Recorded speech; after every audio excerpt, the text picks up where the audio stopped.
Hello everyone. In the last class we have seen proposal section 2a.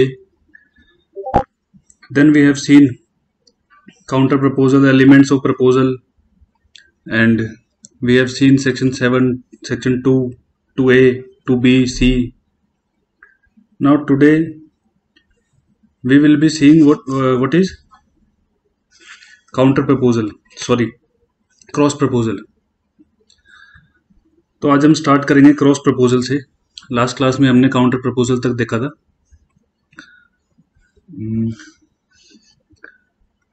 तो start करते हैं. What do you mean by cross proposal? Cross proposal, counter proposal हमने last class में देखा था. We have studied counter proposal in our last class. Now today we will be seeing what do you mean by cross proposal.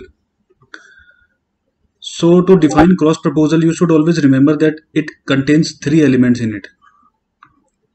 इसमें तीन चीजें होनी चाहिए. ये तीन चीजें आप चेक करोगे क्रॉस प्रपोजल में. सबसे पहले that there should be same parties.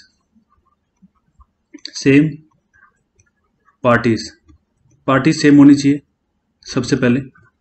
Second thing what you will check is same subject matter. Subject matter भी सेम होना चाहिए. सब्जेक्ट मैटर क्या होता है मैं बताऊंगा आपको. Third, same terms. These three things are basic elements which you will check before checking whether a proposal is a cross proposal or not. Now to understand cross proposal better, let's take an example. एक example है. एक proposal देता है B को. A gives a proposal to B. Proposal for something, क्या लेते हैं example. Suppose इसको कुछ चीज सेल करनी है ए को. A wants to sell his mobile phone. Suppose A अपने मोबाइल फोन को सेल करना चाहता है बी को. A gave a proposal to B to sell his mobile phone for suppose 5,000 rupees. And in the proposal he says to B that I am willing to sell my mobile phone for 5,000 rupees. Are you willing to purchase the same from me for the same amount? Now B says that no, I am willing to buy your mobile phone for suppose 4,500 rupees. This is what?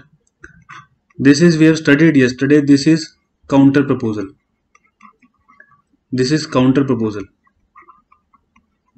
Alright. In counter proposal we have studied yesterday that whenever a new proposal is made, the earlier proposal made by whenever a new proposal is made, ये new proposal ये है जो B ने किया है. Whenever a new proposal is made, the earlier proposal which is made by, in this case which is made by A, will come to an end. This is counter proposal. We have studied it in our earlier classes. Now suppose A gave the same proposal to B. Here the subject matter is what? Mobile phone. Here the subject matter is mobile phone. Parties are same. Parties are A and B. And the terms are also same. Terms are suppose 5,000 rupees. In this case also the terms are, everything is same. Parties are same. Suppose amount is also same. And subject matter, that is mobile phone, this is also same. And now the difference lies here, that in this case simultaneously A gave a proposal to B and B gave a proposal to A, in which in both these proposal things are same, like subject matter is same, price is same, parties are same. In simple terms, in simple words, A ने B को एक proposal दिया और B ने A को एक proposal दिया same time पर. सेम टाइम पर एक प्रपोजल ए ने बी को दिया, बी ने ए को दिया, जिसमें टर्म सेम है, 5,000 रुपीज, सब्जेक्ट मैटर सेम है, पार्टी सेम है, तीनों चीज सेम हो गई। ए भी कह रहा है कि मैं 5,000 रुपए में अपना मोबाइल फोन आपको सेल करने के लिए तैयार हूं, और बी भी ये कह रहा है कि I want to purchase your mobile phone, I am interested in buying your mobile phone for 5,000 rupees. Suppose ये पोस्ट है, ये बी को जाता है, और बी का ये पोस्ट है, बी का ये ऑफर है, ये प्रपोजल है जो ए को जाता है, ए को, सॉरी,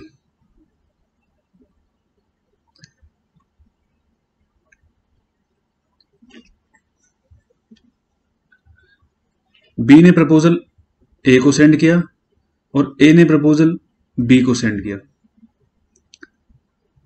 ए ने बी को सेंड किया, सेम प्रपोजल है, सेम टर्म्स है, सारी चीज सेम है। A is not aware about the proposal of B and B is not aware about the proposal of A. ये दोनों प्रपोजल आपस में क्रॉस करते हैं, आपस में दोनों प्रपोजल क्रॉस करते हैं, मतलब A जिस टाइम B को ऑफर दे रहा था B को नहीं पता था, और B जिस टाइम A को ऑफर दे रहा था A को नहीं पता था। Both the parties were unaware about the offer of the other party.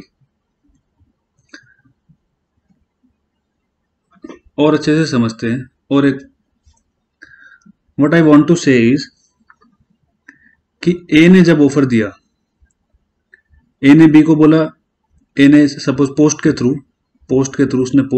Through ये ऑफर सेंड किया बी को, और सेम बी ने भी ये same offer, in normal circumstances this kind of cross proposal, there are very rare chances that such kind of proposal happen in this practicality, but in hypothetical situation, एक hypothetical situation है जिसमें ए भी अपना mobile phone B को cell करना चाह रहा है और बी भी ए का मोबाइल फोन परचेज करना चाह रहा है, तो ए पोस्ट करता है सेम ऑफर को बी को, और बी प्रपोज करता है सेम चीज ए को, और ये दोनों जो इसने भी पोस्ट किया, इसने भी पोस्ट किया, ये दोनों पोस्ट आपस में क्रॉस करते हैं। Both this proposal cross each other, इसको हम बोलते हैं क्रॉस प्रपोजल।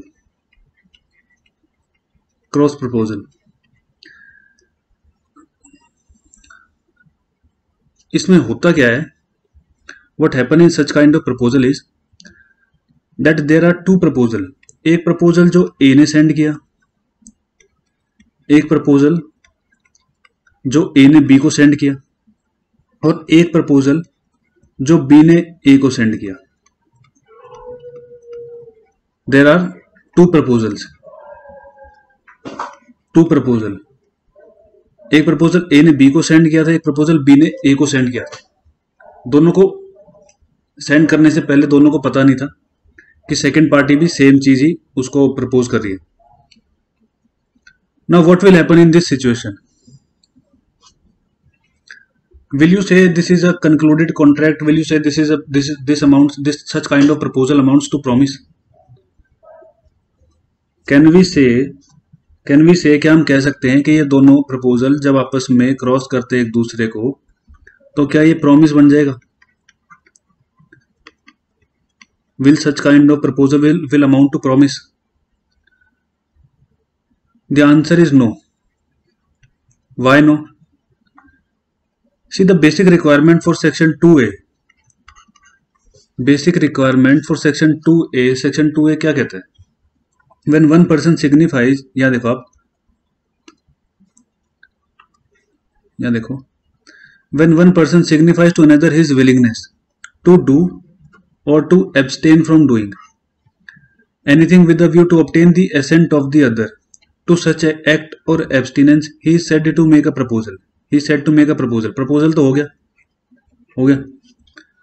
प्रॉमिस बनाने के लिए हमें क्या करना पड़ता है? What other things we need to convert a proposal into a promise. See, when the person, B देखते हैं, when the person to whom the proposal is made, जिसको प्रपोजल किया गया, सपोज इस केस में ए ने बी को प्रपोज किया, बी ने ए को किया, ठीक है, सिग्निफाइज हिज एसेंट. अब ये वाली टर्म मिसिंग है, ये वाली सिग्निफाइज हिज एसेंट. अब इसमें एसेंट मतलब एक्सेप्टेंस, ना तो यहाँ बी ने उसको एक्सेप्ट किया because this is only a proposal, ना यहाँ ए ने उसको एक्सेप्ट किया this is only a proposal, this is also proposal. The proposal is said to be accepted. अब एक्सेप्टेड तो हुआ ही नहीं ना इस केस में. When accepted becomes a promise, accept होने के बाद प्रपोजल क्या बन जाएगा, प्रॉमिस. बट इस सिचुएशन में, हमारी सिचुएशन में, क्रॉस प्रपोजल की सिचुएशन में, सिचुएशन क्या है, सिचुएशन है कि सिर्फ दो प्रपोजल हुए हैं. ए ने बी को प्रपोज किया है कि मैं अपना मोबाइल फोन आपको सेल करना चाहता हूं 5000 रुपीज में. बी ने ए को प्रपोजल दिया है कि मैं आपका मोबाइल फोन परचेज करना चाहता हूं 5000 रुपीज में. But acceptance is missing. और अगर एक्सेप्टेंस मिसिंग है तो प्रॉमिस नहीं हो सकता. This is not possible without acceptance. ठीक है, तो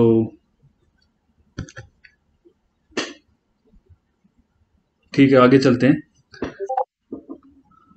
नेक्स्ट चीज देखते हैं हम. Do cross proposal make an agreement. Question है, do cross proposal make an agreement. क्या क्रॉस प्रपोजल एग्रीमेंट बनाते हैं? Is it possible? ये हमने समझा कि जब दो proposal, there are only two proposal and there is no acceptance, and without acceptance there can not be a promise, and if there is no promise then it can not amount to agreement. Agreement हो नहीं सकता. आगे हम इसको acceptance, दो proposal को, अगर दो प्रपोजल है वी कैन नॉट प्रिज्यूम, हम प्रिज्यूम नहीं कर सकते कि acceptance that both the parties are agreeing on the same. दोनों पार्टी एक ही चीज मांग रही है तो हम उसको एक्सेप्टेंस प्रिज्यूम कर लेंगे. Acceptance can not be presumed. Acceptance को प्रिज्यूम नहीं कर सकते हम. आगे चलते हैं. For an acceptance the proposal must be with in the knowledge of the person. ये हम जानते हैं. अब आप इसमें देखोगे कि एग्रीमेंट कंक्लूड, एग्रीमेंट होगा कैसे जब तक एक पार्टी के नॉलेज में नहीं है कि दूसरी पार्टी ने उसको प्रपोज किया. ए ने बी को प्रपोज किया but this is not in the knowledge of B. B की नॉलेज में नहीं है. बी ने ए को भी अगर प्रपोज किया है तो ये ए की नॉलेज में नहीं है. Even though both the parties have given the same kind of proposal. अगर सेम काइंड ऑफ प्रपोजल दिया तब भी both the proposal are not in the knowledge of both the parties. And the second thing is there is no acceptance, so this will not amount to an agreement. So we have seen both kind of proposals, counter proposal and cross proposal. Now tell me, what is the difference between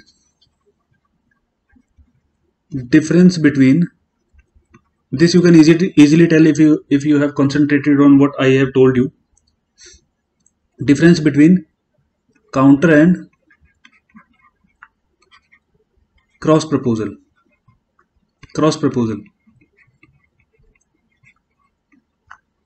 tell me, counter और cross proposal के बीच में difference क्या है? There is a very simple difference. What do you mean by counter proposal? Counter proposal is when two proposals are made. In this also there are two proposals, but the difference is when the second proposal is made, the first proposal comes to an end. In counter proposal, when the second proposal is made, in case of counter proposal, the fresh proposal, this is the fresh proposal, the fresh proposal exhaust the original proposal. जब भी दूसरा proposal आ जाएगा, suppose ए ने B को 5000 का offer दिया था और बी ने ए को बोला कि नहीं 5000 तो नहीं, I can purchase the same for suppose 4500 rupees. तो इस केस में होगा क्या? इस केस में क्या होगा? इस केस में जो पहला ऑफर था ये खत्म हो जाएगा, this offer will come to an end. And on the hand of cross, on the other hand if we check about cross proposal, तो क्रॉस प्रपोजल में दोनों प्रपोजल आपस में क्रॉस हो रहे हैं, even though they are same, even though term same है, party same है, सब्जेक्ट मैटर सेम है, सब कुछ सेम है। तो इस सिचुएशन में इसमें और इसमें डिफरेंस क्या हुआ? क्रॉस काउंटर प्रपोजल हमने देखा, बट इस सिचुएशन में क्या होगा कि ये फर्स्ट प्रपोजल और सेकंड प्रपोजल एग्जॉस्ट तो नहीं होंगे, they will not exhaust, but they will not convert into a promise till they are accepted. जब तक एक्सेप्ट नहीं होंगे तब तक वो प्रॉमिस में कन्वर्ट नहीं होंगे। ठीक है, एक केस देखते हैं आगे, एक केस देखते हैं, डिफरेंस समझ में आ गया होगा आपको।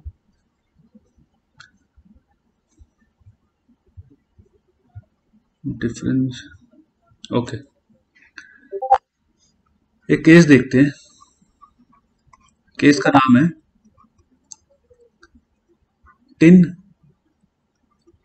Tin versus Hoffmann 1873। इसके फैक्ट्स बताता हूं मैं आपको। On 28 November 1871, 28 November 1871, Hoffmann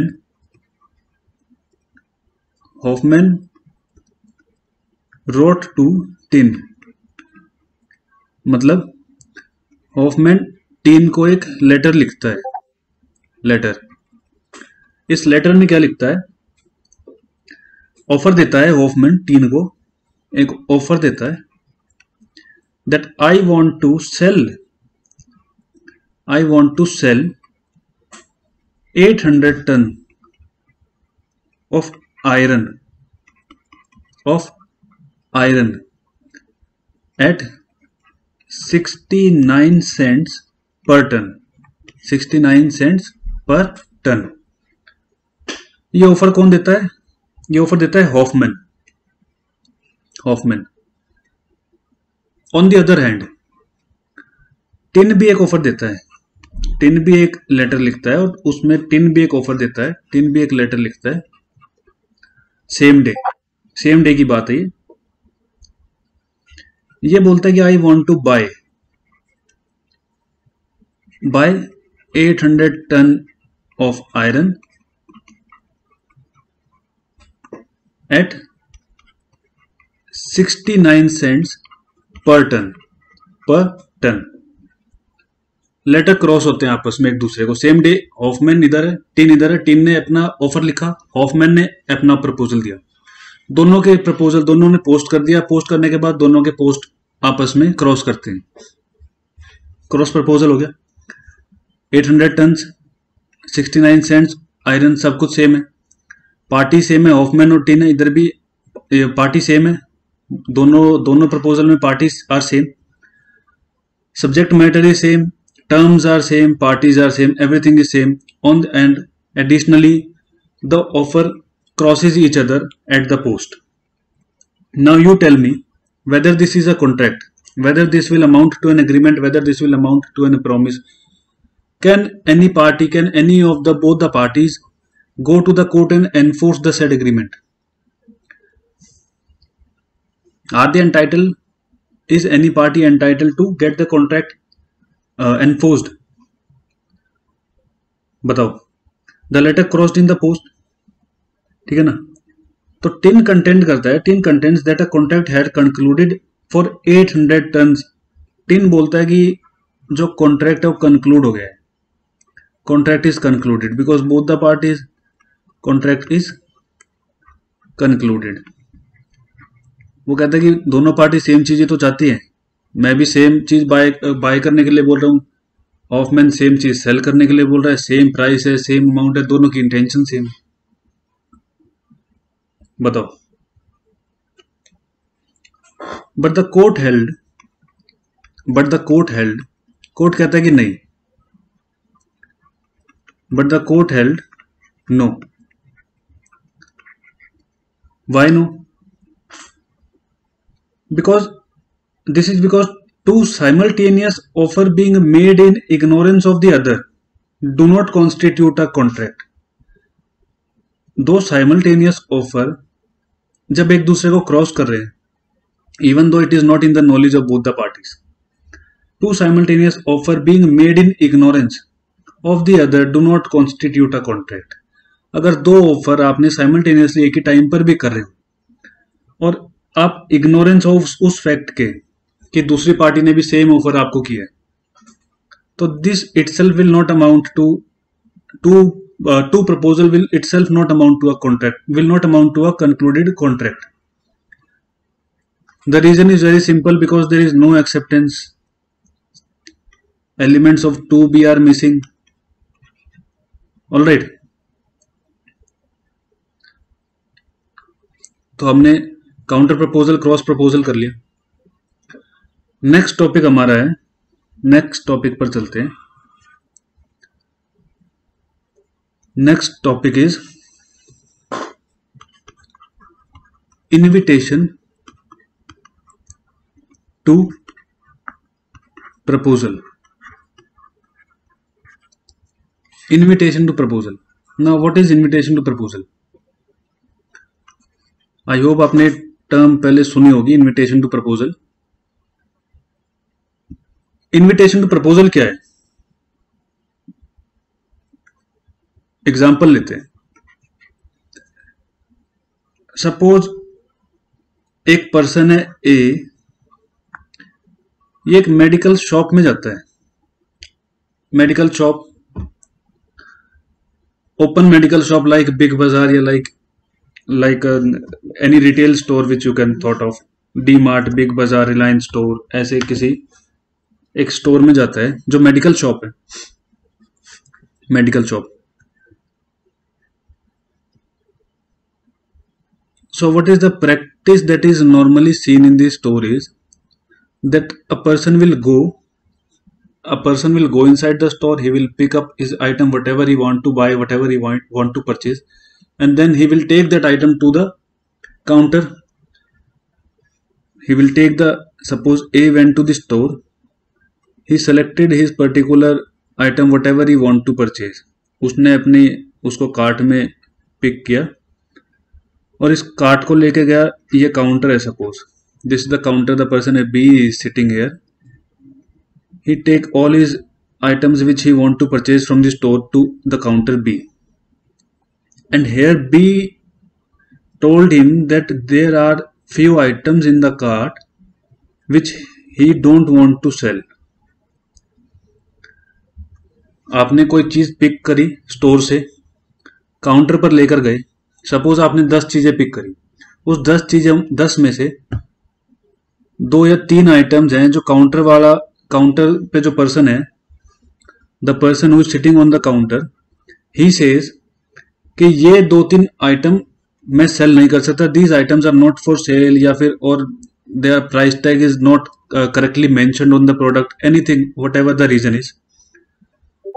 so is it possible, क्या ये पॉसिबल है कि आपने उसको वहां से उठा लिया, काउंटर पर लेकर गए और काउंटर पे बी ने उसको रिजेक्ट कर दिया? Is it possible? Can he do so? Can be do so? The answer to this question is yes. Yes, he can do so. The reason is very simple, that the items which are there, the items which are placed in the store is not proposal. Is not proposal. This will not amount to proposal. ये proposal नहीं है. वो ये नहीं कि आपने उसको उठाया तो एक्सेप्टेंस हो गया और फिर प्रॉमिस क्रिएट हो गया. नो, वो इनविटेशन टू प्रपोजल है कि the shopkeeper, the retailer, the shopkeeper, उसने इनविटेशन दिया है आपको कि आप जाके प्रपोजल उसको दोगे, अपने आइटम उठाया और आप उसको लेकर गए स्टोर पर, आप उसको प्रपोजल दोगे कि you want to buy this thing. Now the acceptance lies with the person sitting on the counter. The acceptance, he is the person who can accept और रिजेक्ट योर प्रपोजल. समझो, आपने यहां से कोई आइटम उठाया, इसका मतलब ये नहीं है कि आपने उसको उठाया तो आपने उसको एक्सेप्ट कर लिया. No, this is not acceptance. जो वहां पर आइटम्स प्लेस हैं स्टोर पे, दिस इज इनविटेशन. इनविटेशन, ये इनविटेशन है आपको या किसी भी परचेजर को कि वो वहां जाए, उस प्रोडक्ट को उठाए और काउंटर तक लेकर जाए और काउंटर पे जो पर्सन बैठा हुआ है उसको ऑफर दे that you want to buy this thing. Normally ऐसा होता है, नॉर्मली तो we just pick the item from the place and we go and we get the billing done. But अगर आप इसको टेक्निकली देखोगे तो this is not a proposal from the side of the shopkeeper. वो आपको proposal नहीं दे रहा कि आप वहां पर आओगे और आपने कोई भी चीज उठाई और आपकी एक्सेप्टेंस हो गई और वो आपकी हो गई. No, this is not the case. Just by picking something from the store, you cannot say that you have accepted the item and you have created the contract with the shopkeeper. The customer have to pick up the item and make the proposal to the shopkeeper. If he accepts, अगर वो accept कर लेता है, then the promise is made and then you can say that yes, now the person is bound. अब contract of agreement आपका हो गया. But the discretion to accept और reject is always with the shopkeeper. तो वो direct आप उसको proposal नहीं कह सकते, उसको क्या कहेंगे? Invitation to offer, invitation to proposal. ठीक है. तो invitation to proposal does not fall in the definition of a proposal. Invitation to proposal does not fall in the definition of proposal. Its purpose is only to invite proposals. अब इसके पीछे rationale क्या है? What is the rationale behind? Rationale behind invitation to proposal is just to invite the proposal. Invitation to proposal है, वो सिर्फ proposal invite करता है कि आप जाओ, आप अपना आइटम उठाओ और आप proposal, you are the proposer. In this case you are the proposer and the shopkeeper is the proposee. Now the rationale behind such invitation is, इसके पीछे रेशनल क्या है? Business convenience.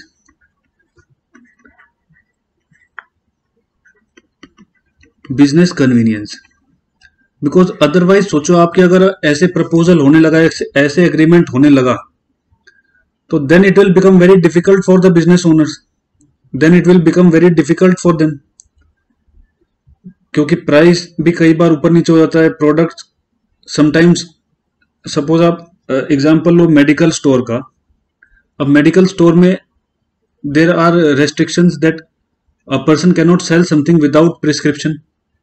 अब आप गए और आपने कोई भी चीज उठाई और बिना प्रिस्क्रिप्शन के आप कहोगे हमारा कॉन्ट्रैक्ट हो गया, नाउ यू आर बाउंड. तो this will become very difficult for the business owners. So such invitations are made to attract the prospective customers. ये इनविटेशन, ये प्रोस्पेक्टिव कस्टमर्स को अट्रैक्ट करने के लिए स्टोर पे आप देखोगे कि वो शो किए जाते हैं. But this does not mean that they are giving you a proposal. वो प्रपोजल नहीं होगा, वो इनविटेशन टू प्रपोजल होगा. ये बस बिजनेस कन्वीनियंस, और आप दूसरी चीज कह सकते हो टू अट्रैक्ट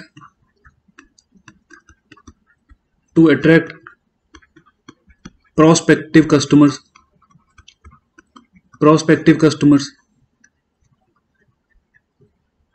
ये इसका this is the rationale behind this. इसमें आप एक केस भी लिख सकते हो. The same thing was held in this case. Pharmaceuticals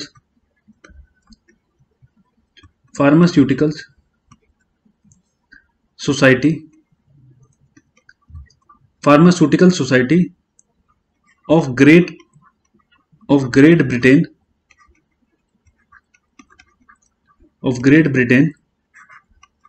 versus boots. आपने ये नाम सुना होगा, रिसेंटली भी सुना होगा आपने. ये बताओ कहाँ सुना था और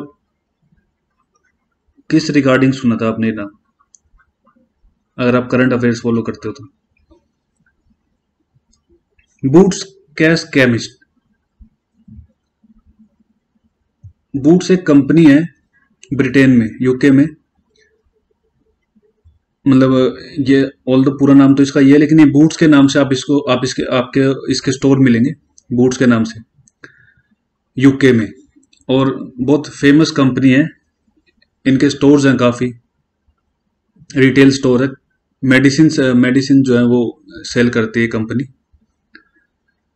तो रिसेंटली ऐसी खबर आई थी कि रिलायंस इसको परचेज करने जा रहा था, बूट्स को. अब क्या the truth behind it, I can't claim the truth, but the news was that Reliance was going to purchase boots. चलो उसको छोड़ो, हम कर रहे हैं pharmaceutical society of great Britain versus boots cash chemist. Now what happened in this case is same. The customer goes to the store, he picks up some medicines and he took that after picking that medicines from the store, he took all those medicines to the counter, and there the person sitting, the owner of the that store, he refused to sell those drugs because he saw that there are some drugs which cannot be sold without prescriptions, and those drugs are supposed very dangerous, were dangerous to human, or there was some kind of a reason that those drugs cannot be sold without prescription of the doctor. But he was not carrying the prescription, and so the storekeeper, basically the owner of the store, he refused to sell those products, those medicines to the customer. So what held is, the same thing was held as I discussed, that it was held that it is invitation to offer. It is not a proposal, it is invitation to offer. If the medicines are showcased in the store, so the reason behind is to attract the prospective customers, and the reason is the business convenience. It is not like they have kept there and so this will amount to a proposal. उसका मतलब ये नहीं हुआ कि वो proposal हो गया और आपने जाके उसको उठाया और एक्सेप्टेंस हो गया और प्रॉमिस हो गया और आप अब दूसरी पार्टी को आप बाउंड कर रहे हो. No, this is not the reason behind that. This is not the rationale. The reason is simple, that this is invitation to offer and it will not amount to a proposal. Now you have to pick that item and you have to take that item to shopkeeper and give him as a proposal. Now he is the authority whether he want to accept it or whether he want to reject it. Okay, so the same thing was held in this case, that no valid sale was effected till the buyer offer was accepted by the acceptance of the price. Acceptance by the price. ठीक है, कुछ example हम देखते हैं. इसके कुछ example हम देखते हैं. Let's see some example of invitation the invitation to proposal. पहला एग्जाम्पल देखते हैं, एडवर्टाइजमेंट इन न्यूज़पेपर. आपने न्यूज़पेपर में बहुत एडवर्टाइजमेंट देखी होंगी. आपने बहुत तरीके की, अलग अलग तरीके की एडवर्टाइजमेंट न्यूज़पेपर में देखी होंगी. न्यूज़ के अलावा एडवर्टाइजमेंट्स होती हैं टू सेल, परचेज. आपने देखा होगा बहुत कई बार पैम्पलेट और उस तरीके की चीजें भी आती है न्यूज़पेपर में. तो what is that? Is that a proposal और इन्विटेशन टू प्रपोजल? वो प्रपोजल है, इन्विटेशन टू प्रपोजल है? Tell me. That is not a proposal. Not a proposal, मतलब दैट इज इनविटेशन। इनविटेशन है कि आप स्टोर पर जाओ और आप उसको पिक करो और आप प्रपोजल दो। Second thing is, now the second example is pamphlet.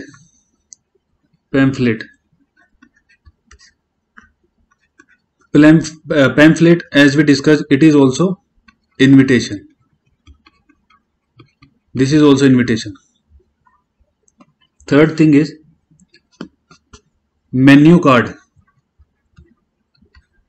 Menu card in a hotel or restaurant, whatever you call it, in a hotel or restaurant.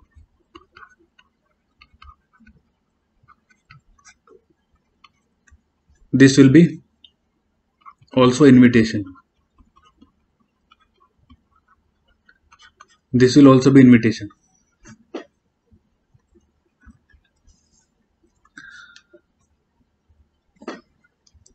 Fourth thing, tenders. अब आपने देखा होगा कई बार न्यूज़पेपर में टेंडर्स भी आते हैं, टेंडर्स ऑफ सम कंस्ट्रक्शन या टेंडर्स ऑफ कुछ सप्लाई करने के लिए, कुछ गुड सप्लाई करने के लिए, सर्विस सप्लाई करने के लिए। तो आपने देखा होगा कई बार टेंडर्स भी आते हैं न्यूज़पेपर में। न्यूज़पेपर होता है, उसमें छोटे छोटे आपको कॉलम मिलेंगे टेंडर्स के।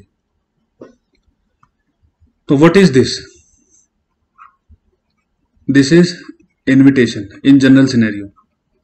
अब टेंडर्स दो तरीके से हो सकते हैं। एक तो टेंडर जनरल टेंडर होता है। जनरल मतलब आप अपनी बिड सेंड करो।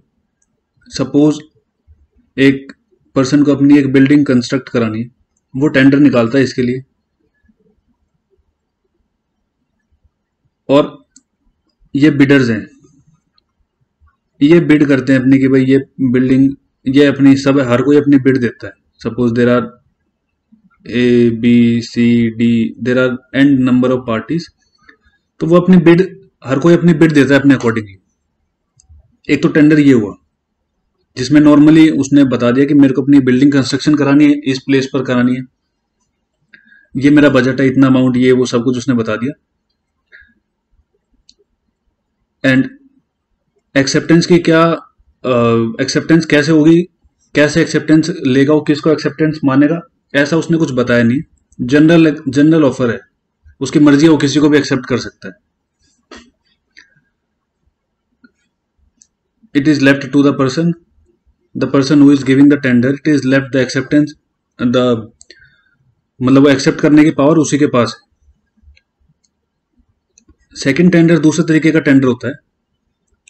इस टेंडर में सपोज ये लिखा हुआ है, इसमें एक टर्म है कि whoever's bid, जिसकी भी bid will be of the highest amount will be accepted. तो हाईएस्ट अमाउंट की बिड एक्सेप्ट होगी। तो यहां पर ये जो टर्म लिखी हुई है हाईएस्ट अमाउंट वाली टर्म, इससे बाइंड हो जाएगा ये। This will bind, this will not amount to invitation. इसको आप कह सकते हो कि this is not invitation, this will amount to a proposal, because he have written all the terms and here he have also mentioned that how the acceptance will be made. Here in this case he has not mentioned that how the acceptance will be made. The accepting or rejecting the bids, this was completely this is completely depending upon his own discretion. But in this case this is not the case. If he has mentioned that how the acceptance will be made, then now in this scenario, if suppose there is a bid for 10 lakh, there is a bid for 5 lakh, there is a bid for 8 lakh, so this is impliedly the highest bid. This is implied that the highest bid will be accepted, and this will amount to what? This will amount to a contract, and this will amount to, this is not, then you cannot say that this is invitation to proposal. This will amount to proposal in this case. So I will tell you one more thing. In earlier class also I have told you this thing, that the test to find out, how will you find out whether a offer is, whether it is invitation to offer or whether it is offer, whether it is acceptance or not, anything, there is a very simple test, and the test is of intention. You will check the intention of the parties, what the parties was trying to say, what the parties intend. And how will you check the intention?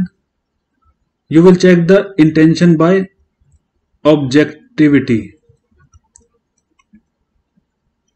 Objectively, the court will check the intention by the test of objectivity. मतलब objective test से जो court है, court objective test से पता लगाएगा कि parties की intention क्या है, पार्टीज कॉन्ट्रैक्ट में एंटर होना चाह रही थी या नहीं होना चाह रही थी, पार्टीज ने जो एडवर्टाइजमेंट दिया है, टेंडर दिया है, वो इनविटेशन टू ऑफर है या ऑफर है. The court will find out this thing from this test of objectivity. There were two tests, objective test and subjective test. I have told you in earlier videos. तो court इस तरीके से find out करेगा कि parties की intention क्या. Intention find करनी बहुत जरूरी है कि पार्टीज रियल में पार्टीज की इंटेंशन क्या थी. ये तो नहीं कि पहले पार्टीज की इंटेंशन कुछ थी, अब पार्टीज के ऊपर लायबिलिटी आ गई तो अब पार्टी कह रही कि नहीं ये हमारी इंटेंशन नहीं थी. No. If a party intended something that the party should, then the party should bear the burden. Now, one more interesting thing. कितने एग्जाम्पल देख लिए हमने? 4 देख लिए. 5th देखते हैं. One more interesting thing is vending machine. Vending machine. You might have seen such kind of vending machine in railway station or bus stop or in malls also. In malls also you might have seen such kind of vending machines where you put a token inside the machine and whatever items are available in the machine you can pick the item. मतलब एक machine आपने देखी होगी railway station पे, bus stop पर, जिसमें आप token डालो और उसके अंदर आपको चिप्स या XYZ कोई भी आइटम उसके अंदर है, चॉकलेट है सपोज, तो वो आप उसको क्लिक करोगे तो वो बाहर आ जाती है. Now tell me, vending machine is what? This is what? Invitation या प्रपोजल? ये क्या है? What will you call this vending machine? This is proposal. This will amount to proposal. Why? The simple reason is that the vending machine, it cannot refuse. The vending machine cannot refuse. It don't have the authority to refuse.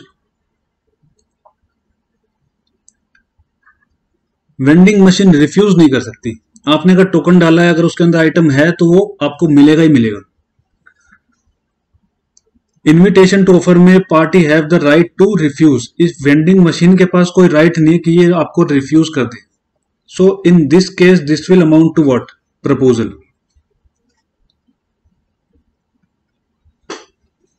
Second एक और देखते हैं, last. Railway time table. Railway time table.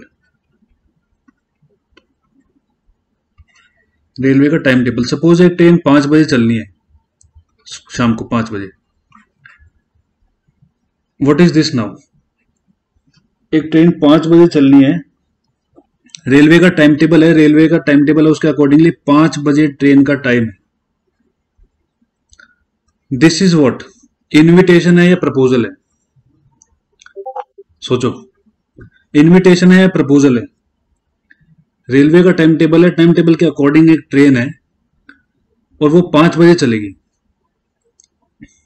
हालांकि ऊपर हो जाती है, थोड़ी बहुत आगे पीछे हो जाती है वो, बट अदरवाइज टाइम टेबल के अकॉर्डिंगली टाइम है 5 बजे. Now this is what?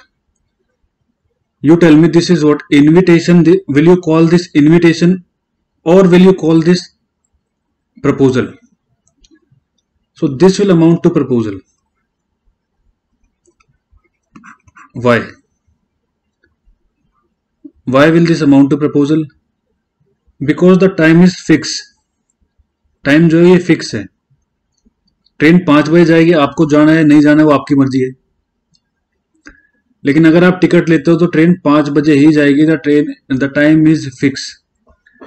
Hair the driver ही बोलते हैं ना ट्रेन, या कुछ और, whatever we call it, train master और whatever, I don't know. तो यहां पर कोई मना नहीं कर सकता कि नहीं 5 बजे नहीं 6 बजे चलेंगे या 7 बजे चलेंगे। This can not happen. The time table is fixed provided, अगर कोई एक्सेप्शनल सर्कमस्टांसेस नहीं आ जाते, provided there is no exceptional circumstances, otherwise the time table of the railway is also fixed. तो इस केस में क्या होगा, this will also amount to proposal. And the second thing, you railway भी मान लो, आप इसको फ्लाइट भी कह सकते हो। फ्लाइट का टाइम टेबल कह लो या रेलवे का टाइम टेबल कह लो, one and the same thing, the concept remains the same. तो one thing more you have seen कि आप इस केस में कॉम्पेंसेशन भी मांग सकते हो। अगर ये इस टाइम पर नहीं चलती है और मतलब सपोज के ट्रेन कैंसिल हो जाती है, तो इस केस में आप कॉम्पेंसेशन के एंटाइटल हो जाते हो। So this means what? This means this is a concluded contract and this will amount to promise. ठीक है, एग्जाम्पल देख लिया, मैं इन्विटेशन टू ऑफर आपको समझा दिया। अब एक बार एक सिंपल एक चीज और देख लेते हैं, लास्ट चीज और देख लेते हैं, that what is the difference between proposal and invitation to proposal. Proposal और इन्विटेशन टू प्रपोजल में डिफरेंस क्या है? What is the difference between proposal and invitation to proposal? देखो, proposal is defined under section 2A। This is not defined anyway, this is not defined in Indian contract act. ठीक है, अब आप 2A में देखोगे तो when one person signifies to another his willingness to do or abstain from doing, वो सारे जो essentials है वो आप देख सकते हो। when one person signifies to another his willingness to do or abstain from doing anything with the view of obtaining the assent of that other to such act or abstinence, he is said to make a proposal। इसकी definition आपको यहाँ मिल जाएगी। Invitation to proposal की आपको कोई definition नहीं मिलेगी। ये क्या होता है? It is mere supply of information।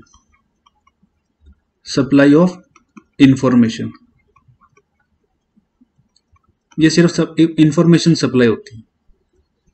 It is mere supply of information. ठीक है, सेकेंड थिंग, प्रपोजल क्या होता है? प्रपोजल होता है part of agreement. This is a part of agreement. मतलब ये फर्स्ट स्टेज होती है कॉन्ट्रैक्ट की।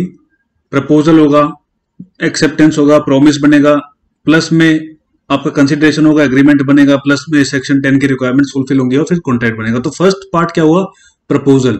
तो proposal will amount to a part of what? Contract. तो प्रपोजल क्या हो गया? पार्ट ऑफ कॉन्ट्रैक्ट हो गया। सॉरी, इधर आप देखोगे तो इन्विटेशन टू प्रपोजल, ये तो प्रपोजल से भी पहले की स्टेप है। तो this is not a part of agreement. This is not a part of agreement. This is not a part of agreement. All right, third देखते हैं, ऑब्जेक्ट क्या है प्रपोजल का? प्रपोजल का ऑब्जेक्ट क्या है? ऑब्जेक्ट का मतलब why a party makes a proposal to the other party. एक पार्टी प्रपोजल क्यों दे रही है दूसरी पार्टी को? टू टेक हिज एसेंट, उसकी एसेंट चाहती है, इसलिए उसको प्रपोजल दे रही है। ऑब्जेक्ट क्या हुआ? Object is to obtain the assent assent of the other person, इधर क्या होगा, इसका ऑब्जेक्ट क्या होगा, इनविटेशन टू ऑफर का। इनविटेशन टू ऑफर का सिंपल ऑब्जेक्ट होगा is to obtain a proposal, is to obtain a proposal.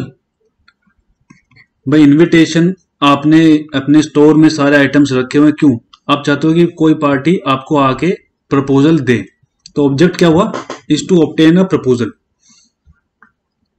ठीक है, और बात करें, फोर्थ की बात करें तो बर्डन ऑफ प्रूफ किस पे होगा। बर्डन ऑफ प्रूफ मैं शॉर्ट फॉर्म में लिख रहा हूं, आप इसको कंप्लीट पूरा लिख सकते हो। बर्डन ऑफ प्रूफ किस पे होगा, in case of proposal the burden of acceptance, suppose burden of acceptance किस पे होगा, प्रपोजल के केस में कौन एक्सेप्ट करेगा, प्रॉमिस ही कह सकते हैं, या आप इसको हाँ प्रॉमिस ही कह सकते हैं। To whom proposal is made, और प्रपोजल किसको बनता है, to whom proposal is made, हमने यहां देखा टू सी में।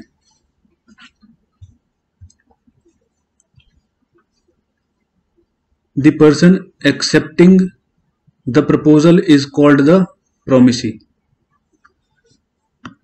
तो ये क्या होगा, प्रोमिसी। ठीक है, बर्डन ऑफ एक्सेप्टेंस, एक्सेप्ट किसको करना है, प्रोमिसी को। इधर in case of invitation the burden of acceptance lies on हुम, एक्सेप्ट इधर कौन एक्सेप्ट कर रहा है, प्रोमिसी। इधर कौन एक्सेप्ट करेगा, एक्सेप्टेंस का burden of proof, burden of acceptance किसके ऊपर होगा, एक्सेप्टेंस किसको करना है, इनविटेशन प्रपोजल था, कस्टमर गया, कस्टमर ने आइटम उठाया और उसको काउंटर पर लेके गया, अब एक्सेप्ट किसको करना है, बताओ।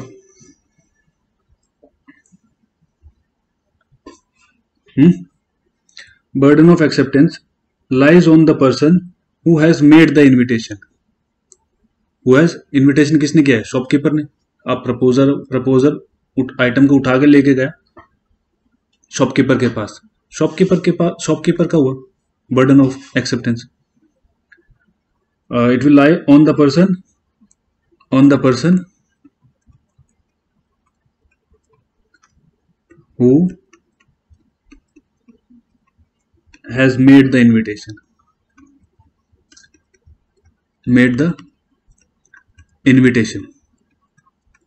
ठीक है। तो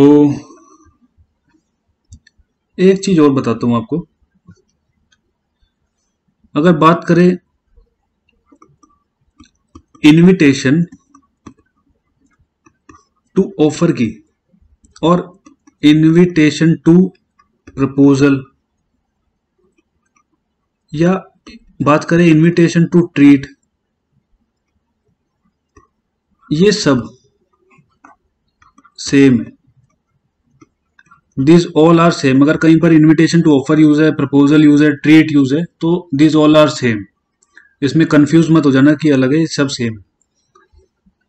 तो हमने आज कर लिया, डिफरेंस कर लिए, इनविटेशन टू एक्सेप्टेंस कर लिया, और टिन वर्सेस हॉफमैन का केस कर लिया, क्रॉस प्रपोजल कर लिया, डिफरेंस कर लिए, और इसके कुछ छोटे मोटे क्वेश्चन हमने कर लिए। ठीक है, तो आज की क्लास में इतना ही। नेक्स्ट क्लास में हम टाइप्स ऑफ प्रपोजल से स्टार्ट करेंगे। आज की क्लास में इतना ही, टेक केयर।